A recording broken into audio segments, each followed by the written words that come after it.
Hello students,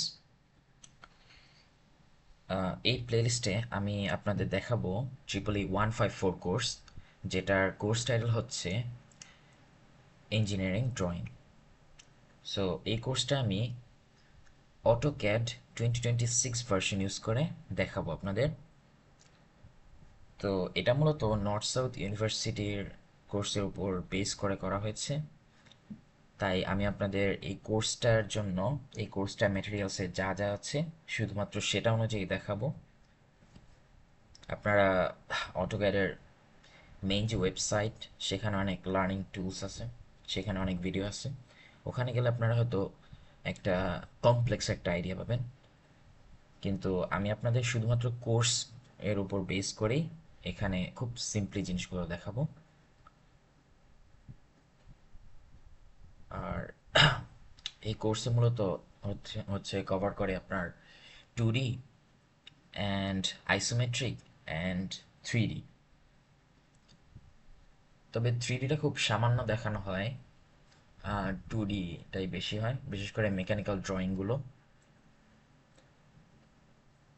এখানে আপনাদের জ্যামিতির অর্থাৎ ছোট ক্লাসে যেগুলো আপনারা করেছেন, যেমন জেনারেল ম্যাথের মধ্যে যে জ্যামিতির পার্টটা ছিল, ওইখানে সামান্য কিছু ক্যালকুলেশনের প্রয়োজন আছে, অর্থাৎ জ্যামিতির আইডিয়া দরকার আছে। কারণ মেকানিক্যাল যে ড্রয়িংগুলো থাকবে, সেখানে অনেক কিছু আপনাদের মান নিজেদের ক্যালকুলেট করতে বের করতে হতে পারে।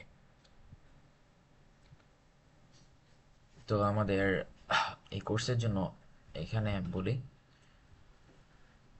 এখানে যে 2D ওয়্যারফ্রেম লেখা আছে, সেটা আমরা 2Dর জন্য দেখাচ্ছি। এইখানে যে কমান্ডগুলো আছে, এগুলোকে আমরা কমান্ড বলবো। এই কমান্ডগুলো হচ্ছে ব্যবহার হয়, অ্যান্ড হ্যাঁ, এগুলো মোটামুটি হয়। ইনসার্টটা তেমন একটা লাগে না আমাদের। অ্যানোটেট খুব সামান্য দু একটা কাজে লাগে।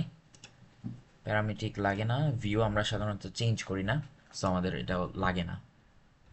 আউটপুট একটাও এখানে আর তেমন লাগে না আমাদের ইউজ করা, শুধু এই হোমে সব কাজগুলো করা হয়। আর আম, ভিতরে কিছু জিনিস আছে, যেমন আচ্ছা, ওগুলো আমরা পরবর্তী ভিডিওতে স্টেপ বাই স্টেপ দেখাবো। এটা শুধুমাত্র একটা ইন্ট্রোডাকশন ছিল যে আমাদের এই কোর্সটাতে কি কি কভার করি, আর হোল প্লে লিস্টে আমি কি দেখাবো সেটার জন্য। Thank you.